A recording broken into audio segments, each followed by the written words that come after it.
We can start. Yes. It's 5 p.m. Thursday evening, and it's time for CI Startup Buzz. Today, we have yet another session with some interesting founder, Ruchit Desai, and the session will be moderated by Sudhir Mutalik. Sudhir has been active in CI for a long time, and he's shown particular interest in moderating sessions like this. Happy you're agreed to join. And happy Gudi Padwa to all our viewers from Maharashtra.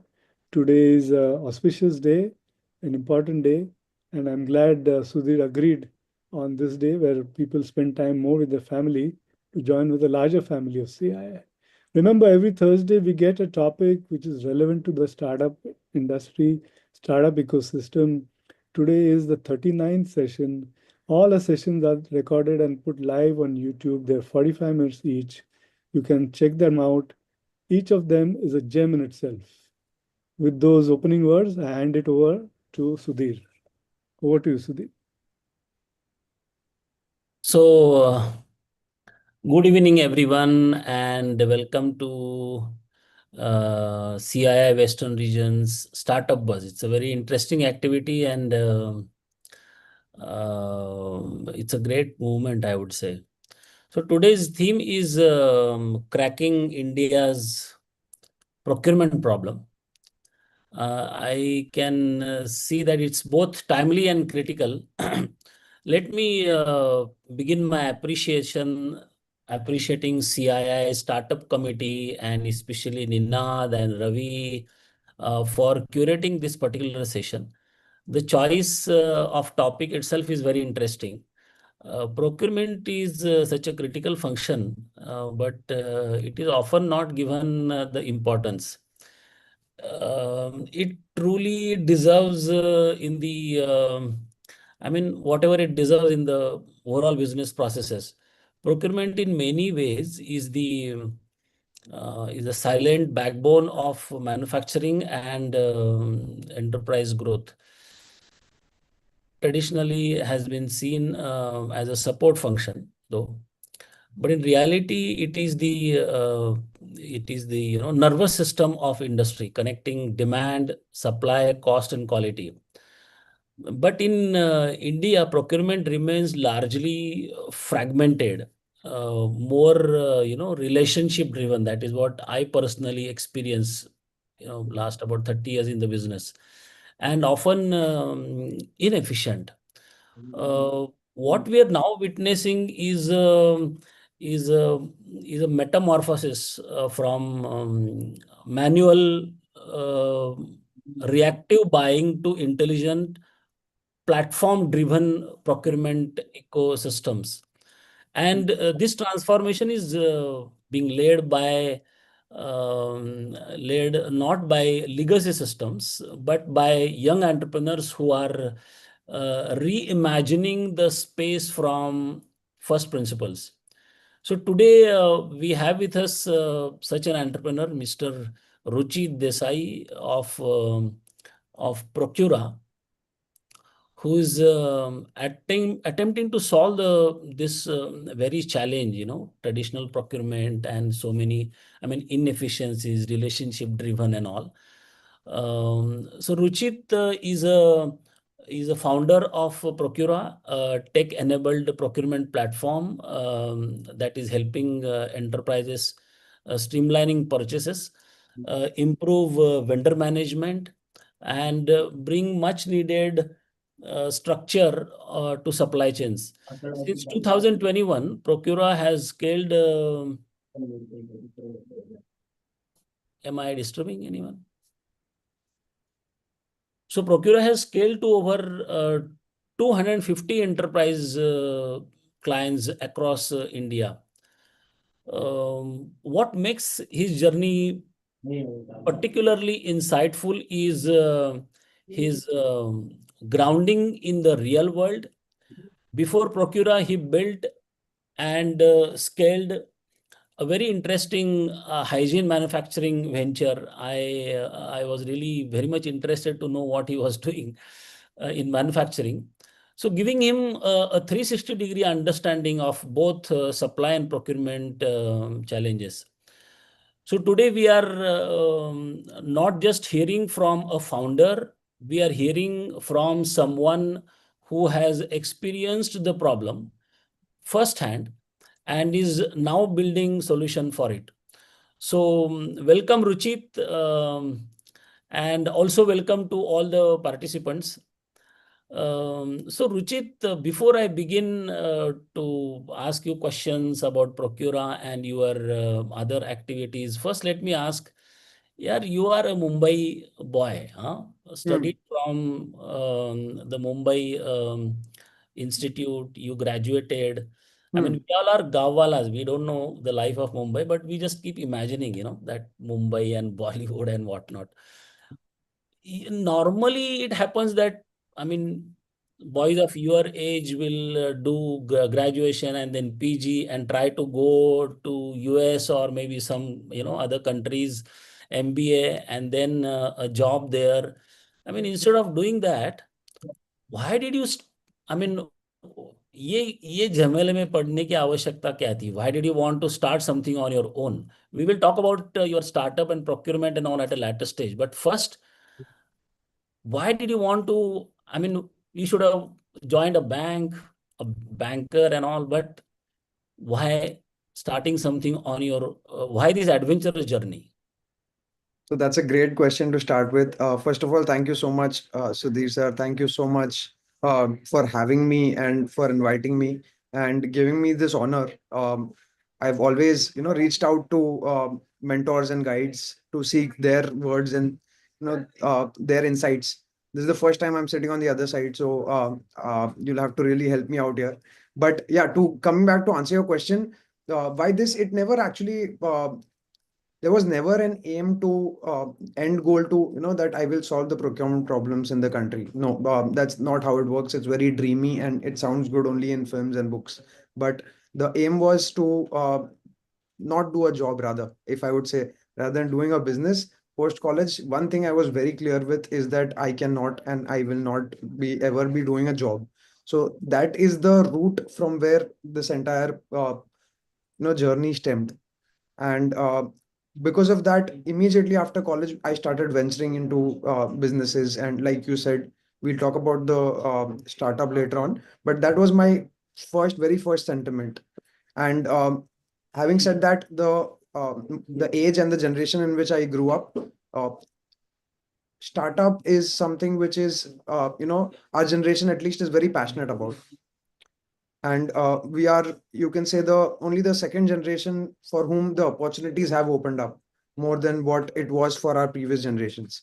So it was always a dream to at that age, you don't know the realities of businesses, so you always look at the funding rounds which other companies have done, and how they have scaled up to huge revenues and huge scale.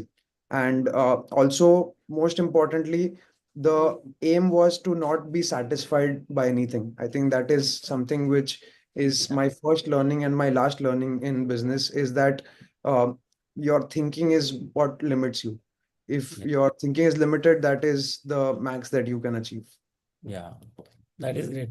So you wanted to do, you had some imaginations of being, I mean, being rich or, something like that. So that you thought it is glamorous. So you wanted to do something or your, no, without knowing the difficulties in it.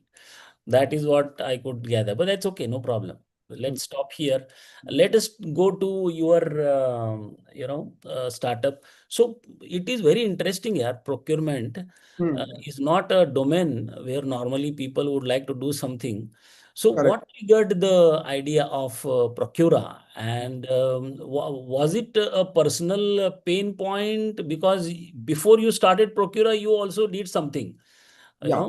two ventures you had in your life. So was it a Yes. personal pain point or a market gap that you observed? I mean, I would say what more of bothered you enough to say that this is broken and I want to solve it? Yes. So it was more of a market gap rather than a personal pain. It was something that we saw as a feedback and a market gap from our existing clients from our first venture. So it was actually at the intersection of my first and the second venture, in which we realized after our first venture that the clients are facing this huge problem of indirect procurement in the country, right? Now, the thing here is that we work in a space that sounds operational on paper, which is procurement, but in reality, it sits at the intersection of cost, control, efficiency, growth, all of this. And that's what really I would like to talk about today, is that not just my journey as a founder, but why procurement in India remains such a broken and underestimated problem, and what really it takes to solve it. So, like I said, the origin of the idea and the pain point that we observed in the market is what we saw at the end of my first venture and at the start of Procura, where basically we realized that our clients were facing huge problems in procuring material for their businesses, indirect material, if I can generalize it and say. And that is where, when we saw the scope and the gaps in the industry, is when we understood that, okay, this is something that we should definitely look at. Okay. But still, I would like to go back. You wanted to do something on your own, but procurement is not a very glamorous startup space. What made you choose this domain? So we were essentially in the supplies. We used to supply one product in which we were actually manufacturing. So as you already know, we were manufacturing this product which is in hygiene. So once we started supplying that, we started to realize the you know exact pain points of the customer, through which after, so by that point the the young aspiration of that glamorous startup had died down. So or rather than died down, I'd matured to that stage where I realized that that is not what businesses and startups are actually about.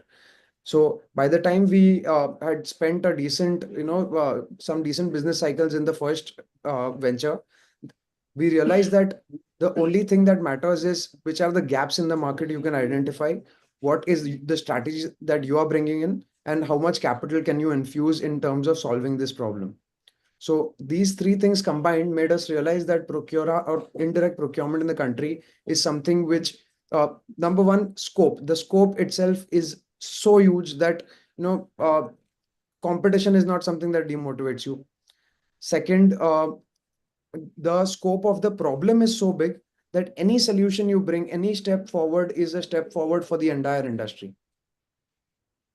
So it was a long and very difficult journey, but we assumed and we thought that we would be amongst the initial movers in this industry. And if we could regulate it, then only sky is the limit. Yeah, but it's not so simple.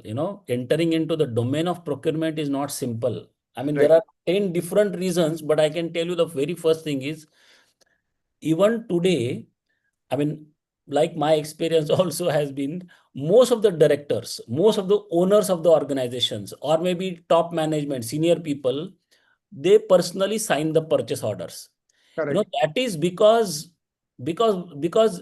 see, everything can be delegated, but they don't want to delegate this because of lack of trust. So Right. there lies the challenge. Hmm.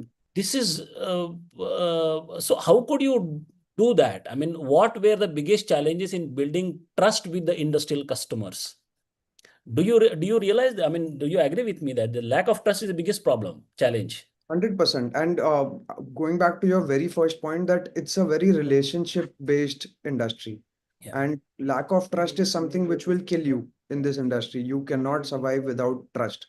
So, the biggest challenges that we have faced are of the fragmented industry, how fragmented it is, and bringing it all together and still bundling it as a service and giving it with responsibility to a business is something which is overall I can point out as the biggest challenge in the industry, because the challenge which the businesses face is because of the fragmented nature of this industry.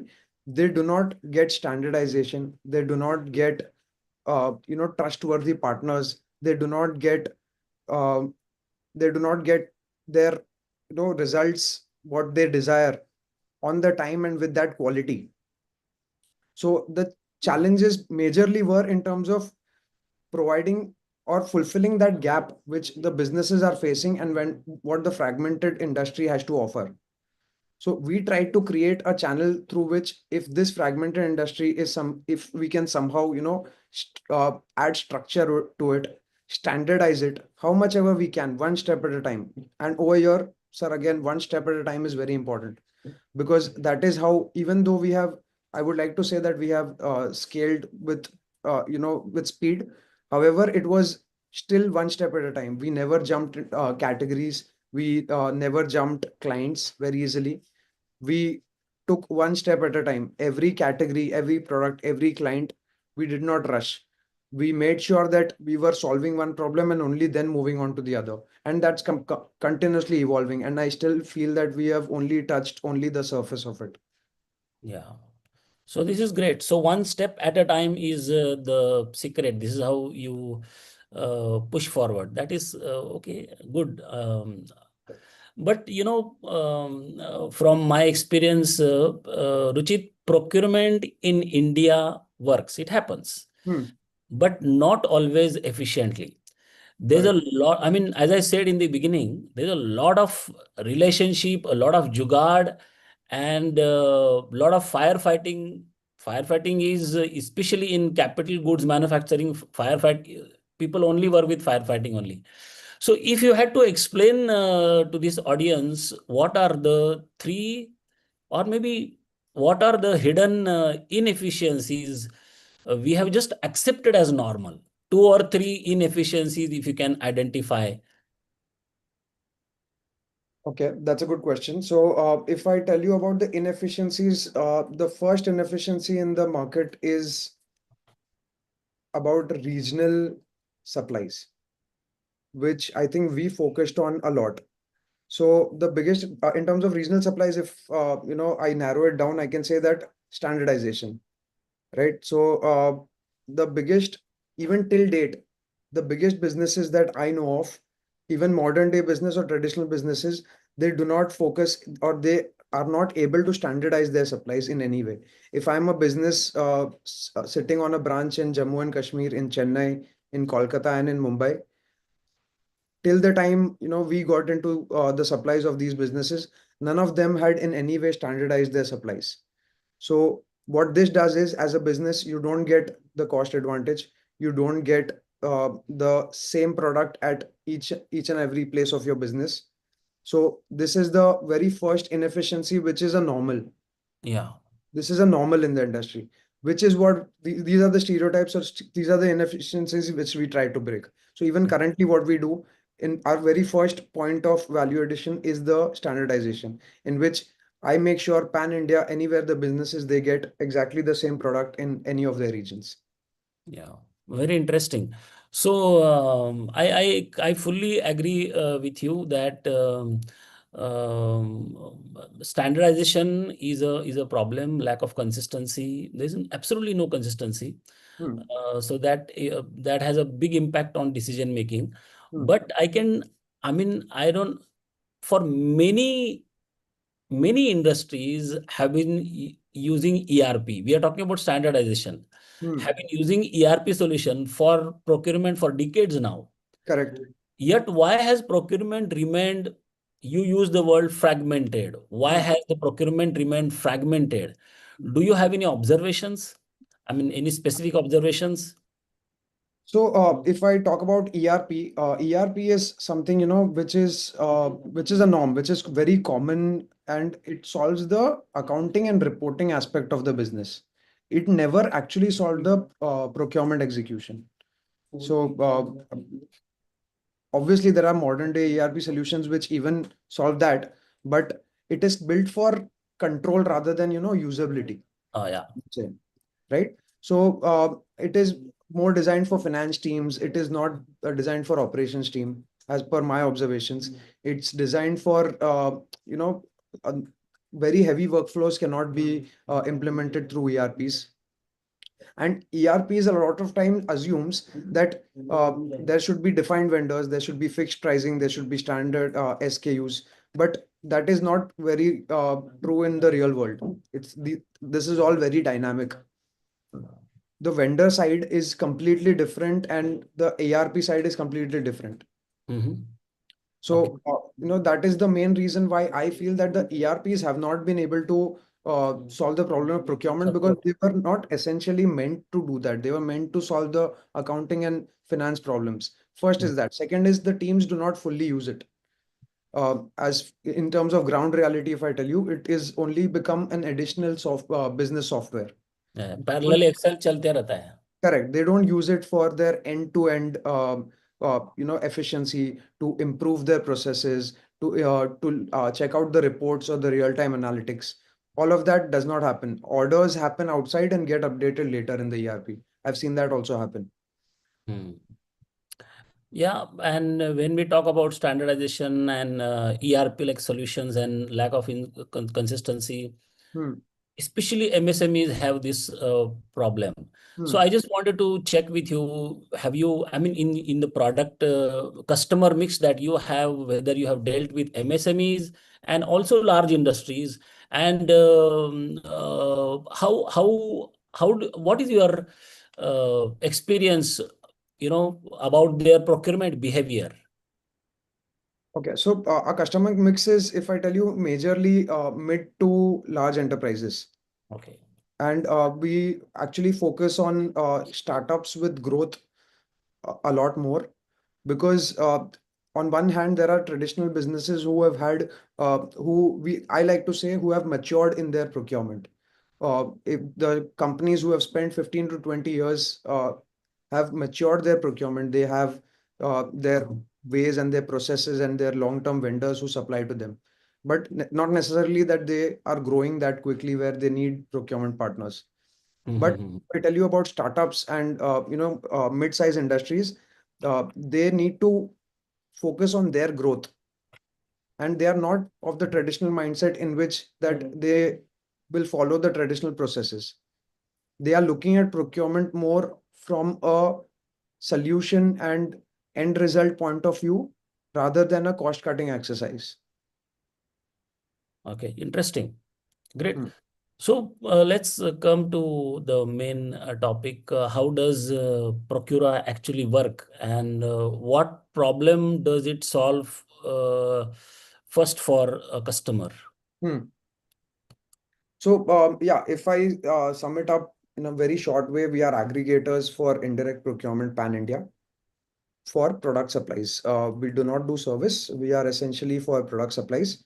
What problem we are solving is, we are helping businesses save their resources, their time, and their money, and the time of their team, in rather than spending that time behind procurement of their current indirect purchases. We become their one-stop solution in doing that. All of this supported through a tech platform.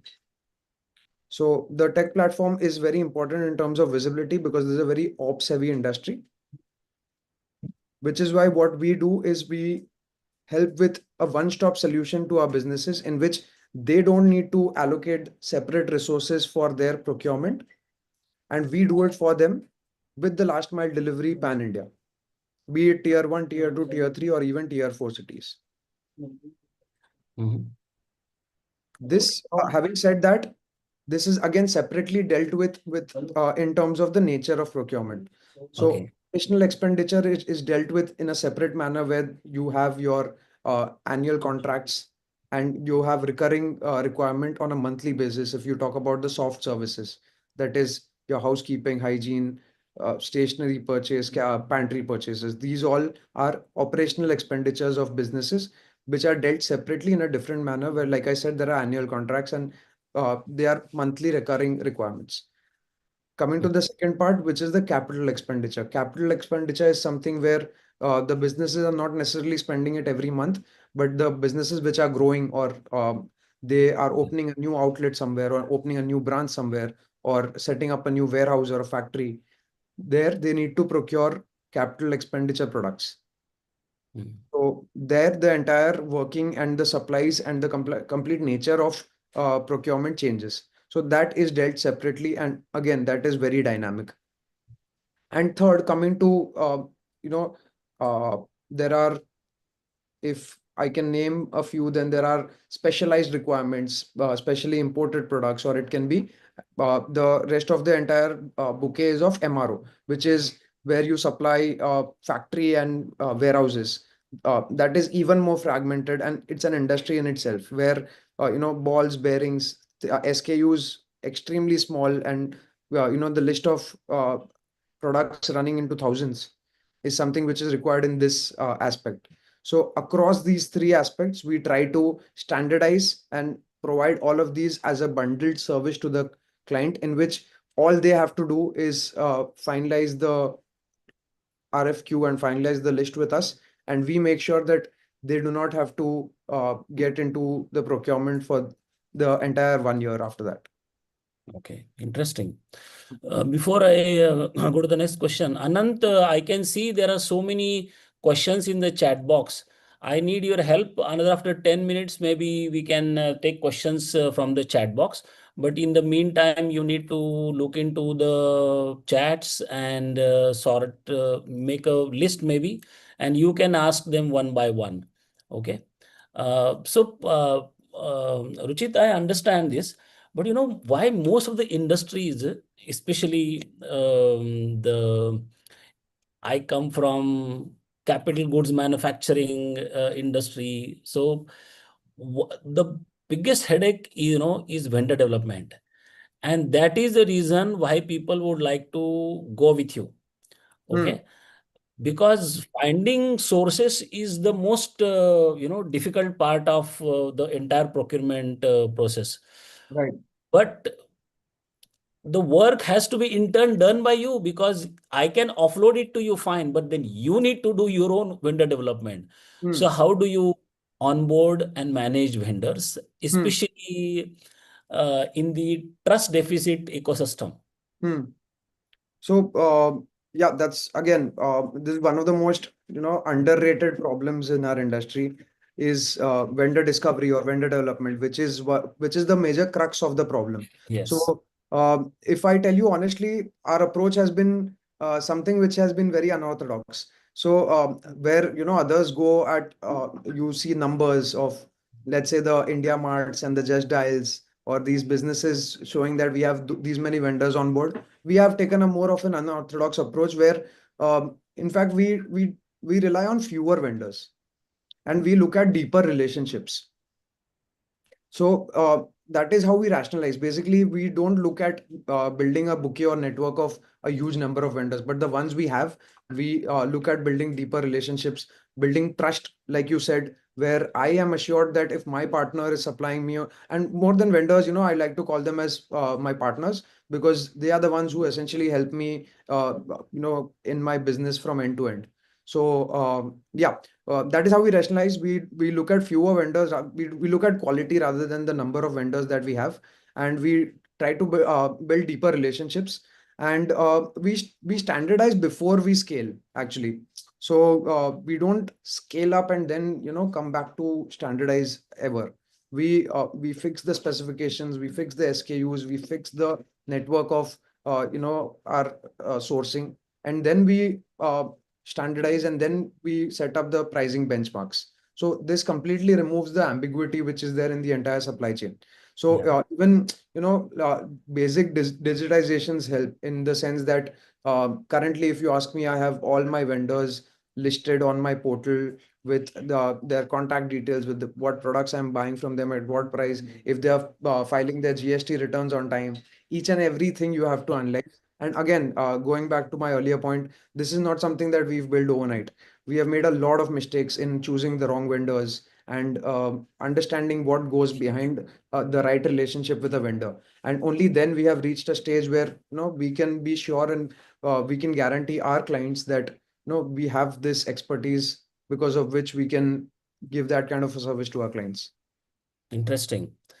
I would like to ask you a very straight question about your revenue model. But before that, I'm tempted to ask one question, because you specifically mentioned about India Mart like platforms. Hmm. So, a question, maybe part A, part B, you can see. Hmm. So, are you positioning Procura as a marketplace or maybe a SaaS platform or managed service? How are you positioning? This is part A. And also, I would like to ask the next question, part B. Hmm. How do you differentiate from the players like Moglix or maybe industry buying or that Procmart? Hmm. Yeah. So, yeah, to answer your first question, we don't position ourselves as a vendor discovery platform. Neither do we position ourselves as a marketplace. But how we like to position ourselves, as I pointed out earlier, in very simple terms, we are aggregators of indirect procurement. It's as simple as that. Uh, what we do within this is my role is to build my capability along with my partners to that level in which I am able to serve each and every category of product that my business needs and each and every location that my business needs delivery at. It's as simple as that. Um, I do not look at traditional terms and these names of what we are actually. It, like I said, it was never that we stepped out to achieve something very particularly. We tried to solve one step at a time, and we just want to be honest and true to our entire ecosystem, be it our partners, be it our team, and or be it our clients. So to answer your first question, no, we do not position ourselves as vendor discovery or marketplace. Yeah. Secondly, yeah, so that point itself answers your second question Yes. as well. That is how we differentiate ourselves because we focus on what the nature of our clients' procurement needs, and that is how we adjust ourselves. And that is how over the past 4 years we've built our capabilities, which is what we replicate in our other clients. Great. Good. So the next, of course, very interesting question. What is your revenue model and how do you ensure sustainability, which is very important? Yeah. So coming to the first question, right? Our revenue model is primarily driven by product sales. It's not a service fee. It's nothing. It's driven by sales where we standardize pricing and even standardize and earn a margin. And on top of that, we have a thin SaaS layer, which you can call it. Even though we are not a SaaS company, we have a SaaS layer in which we, like I told you earlier, we've built a tech platform for complete end-to-end visibility, right from purchase requisition to the final invoice, and even the reports and analytics after that. So we are hoping that that layer comes into the revenue model more effectively once we scale. But currently, it is majorly driven by product sales itself. Mhm. Okay, good. Are you integrating AI in procurement? We are doing that on a very nascent stage right now, in terms of the basic processes where I can save some human resource or that speeds up my process. If I tell you something very basic, then it's our tech is on a very problem solution method. So I have myself overlooked at the tech of Procura, and I come from a commerce background.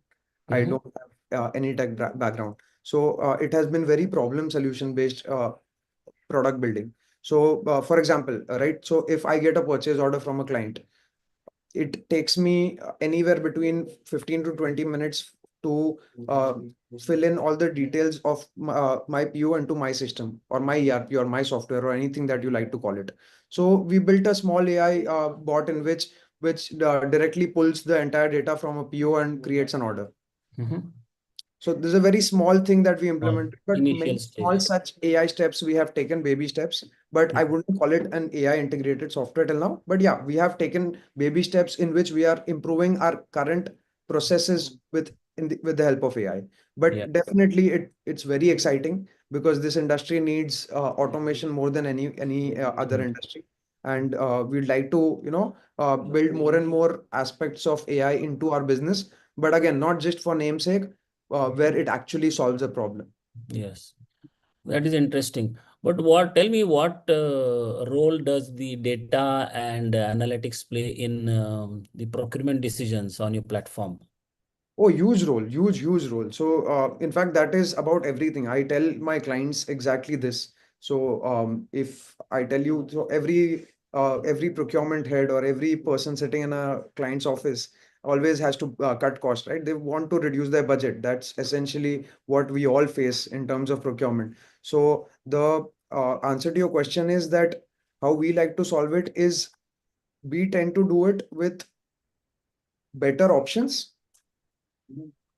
in terms of that if let's say you if tell you that your budget is 100 rupees and you're buying something, you have to buy an Apple or a Samsung, then that is not somewhere which I will tell you what to buy.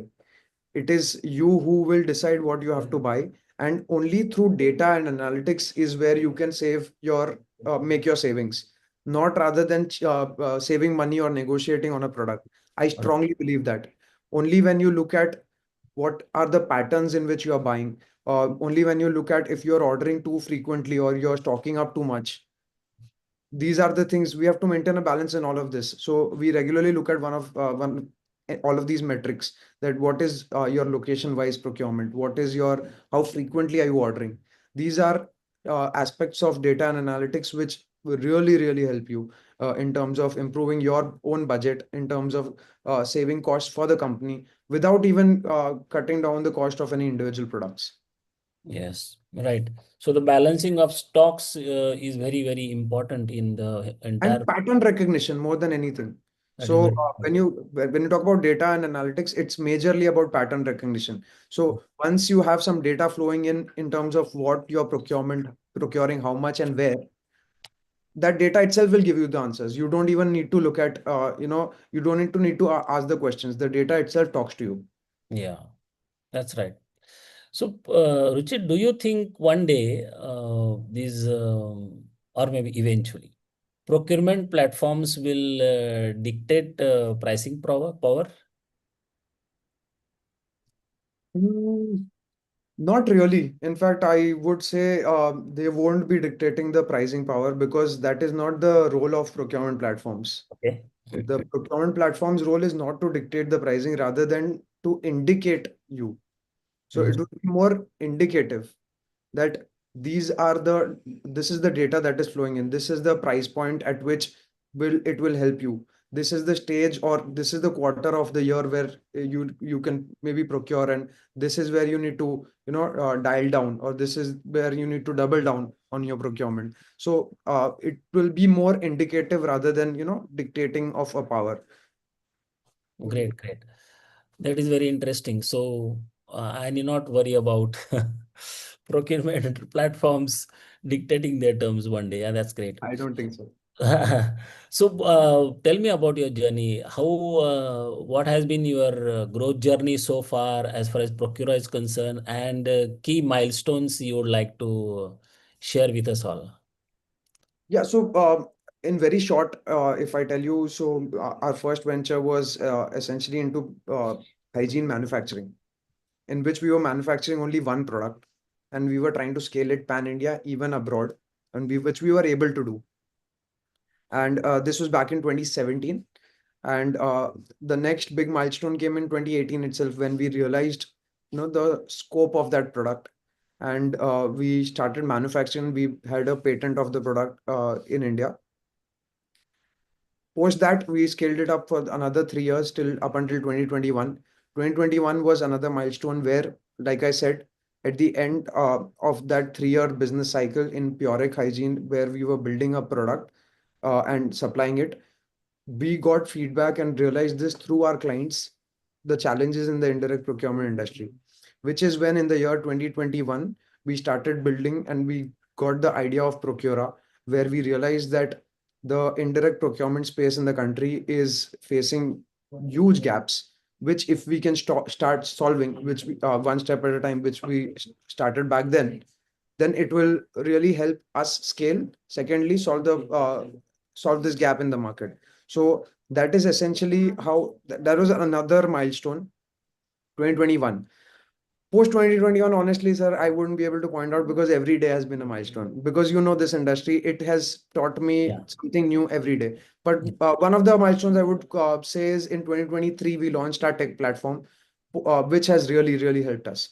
Post that, things have been easier. Things have been easier to scale. Rather, for me personally, as a founder, I didn't have to employ uh, more people as in when I added more clients, so the platform really helped me scale. So that was one very important milestone. And yeah, I think that, and we're looking for our next milestone pretty soon. Yeah, that's great. So you are looking for the next milestone, but where do you see Procura in next 5 years?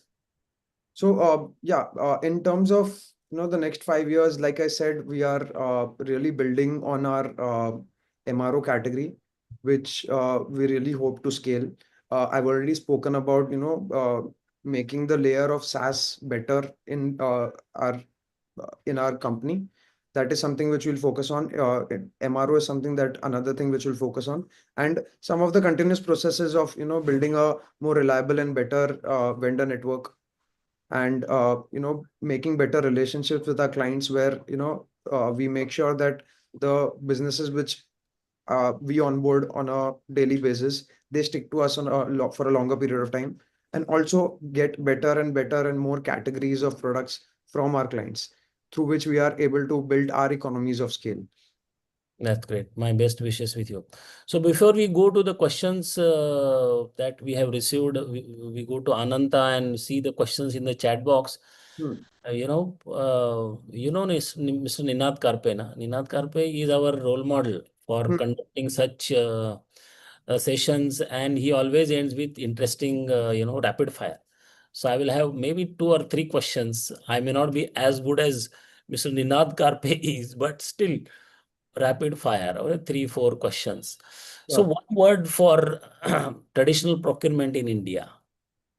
uh, about to die.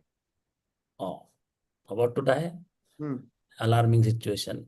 Hmm. So one biggest myth about startups in B2B. One biggest myths about startups in B2B would be, that's a good one, that it's not scalable, or it's not something where you can make margins or scale very easily, because traditionally B2B businesses are seen as non-scalable, non-margin, trading heavy, whereas Mhm. B2C startups are seen as very scalable. You can take it pan India. That's not really something that I agree with. I can definitely relate with this. I can understand, Hmm. and I agree with you. Good. So next one is supplier relationship versus lowest cost. Which Hmm. wins? 100% supplier relationship. Yeah. So, there is no doubt about it. So if you even today are looking at the lowest cost, then you're highly mistaken, Mm-hmm. because that works when you're buying vegetables from street side. But if you're procuring on a pan India level, and you're for the volumes that we do, uh, relationship is the only thing that will help you in the long term, even in the short term. In fact, it's Yeah. not even in the short term. Relationship is something which counts for way more than the costs. Yeah. Good. So one advice to young founders entering industrial sectors. Sir, I am myself a young founder. I don't think I am in a position to advise But anyone. still you have a great experience. But I am not someone who can, advise anyone. At least I'm not currently at that stage. But like I said earlier, only one thing I would tell anyone who would like to jump into, founding a company or a startup, is that um, do it. There is no better way to learn swimming than jumping in the water. That's very nice. That's, Just that, do it. that is what has worked for me, at least. You Yes. cannot plan it. You cannot, you cannot plan it to perfection. There is no way that you will know what is going to happen. If you're sure about it, go ahead and do it. Yeah. Interesting. So Anant, questions. Yes, so I think Ruchit has answered most of the questions. So only few questions. I'll just take it up. It's one question is, should startups adapt to legacy procurement systems or force a shift in how procurement works? Um, so by legacy procurement systems, you mean ERPs? This is a question that is asked in the chat box. Okay, May okay, not be able to. okay. Can you repeat that again? Sorry. Should startups adapt to legacy procurement systems or force a shift in how procurement works? Yeah, so definitely force a shift in how procurement works because even if if you try to adapt to legacy procurement systems in the modern day, you will face modern problems. The companies that we are dealing with or the businesses, the ways in which the businesses are done have been changing. If I take the example of something as simple as quick commerce, the legacy procurement systems will have no answers of how quick commerce procurement can be done. So that is something which it can only be done if you force a shift in how procurement constantly works, because we find ourselves questioning every day that how is this particular procurement done. So only when you keep questioning it, uh, only then you can force a shift rather than adapting to some legacy procurement system. Yeah. So the second question is, how important is scale versus specialization in procurement startups? I would say the first step is specialization and then is scale. Like I said earlier, uh, is you specialize only then you go on to scale. So in that order, if it is done, then that is what will give you smoother transition into scaling only once you specialized in a particular category or an industry. Because if you immediately scale to categories or industries, you will not be able to get the desired results. So I think the right approach is a hybrid approach where you scale, specialize, scale. Yeah. So, There is one more question that I can see in the chat box is, in your experience, what mistakes do early stage founders make in this space? In this space, early stage founders, or rather, in fact, bigger companies also have seen the biggest mistake, which not essentially their fault, but it's the hard truth of the industry, is not being very vigilant with your working capital. Mhm. Because I've seen companies and founders and cash flows being destroyed because of working capital not being very vigilant. Because sometimes the clients that you're procuring for, they will always show you a rosy picture and they will give you good promises. But if you don't have your internal systems and your internal cash flows in place, the working capital will kill you. That's very interesting. Great.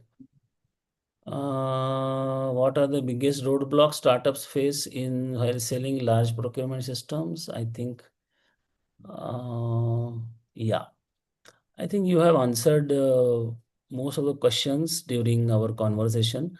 So maybe before we end the session, I just would like to ask you, how do you, if you had to summarize in one line, what is the future of procurement in India?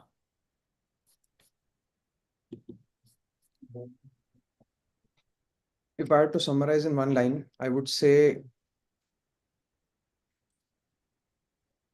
the more value that you can bring in a relationship, be it with a client or be it with your vendor network, will drive your scale, your quality, and your sustainability. The value that you can add to your relationships, be it with your client or be it with your vendor partner. I think that is in one line sums up Yeah. what I have learned and what we try to achieve. Very nice. You're very smart, Ruchit, and I really envy you. I'm not as smart as you are. The answers that you have given, I mean, actually, it requires a lot of experience to answer such questions, but in a very small, short span of time, you just started, I think, in 21, you started, right? 2021, you started, and then you're really smart, and you're going to be a big guy. I can assure Thank you. you. That very kind of you, and you are so humble to say all these things, sir. But yeah, means a lot coming from you. Thank you. Are. So thank you, Ruchit. Procurement may begin as a transaction, but its future lies in transformation. And perhaps what we are witnessing today is not just change, but the word that I like is true metamorphosis of Indian industry, caterpillar to Hmm. butterfly. Hmm. So that I can see here. Thank you so much for joining. Thank you, participants, for joining. Thank you, Ninad and Anand. This startup buzz series is organized on every Thursday at 5 o'clock. So, I mean, this is the 39th, 39, I think, are over, Anand, right? And this is the 40th, I think. 40th session. So this is a very, I really appreciate the consistency of this startup committee under the leadership of Mr. Inath Karpe.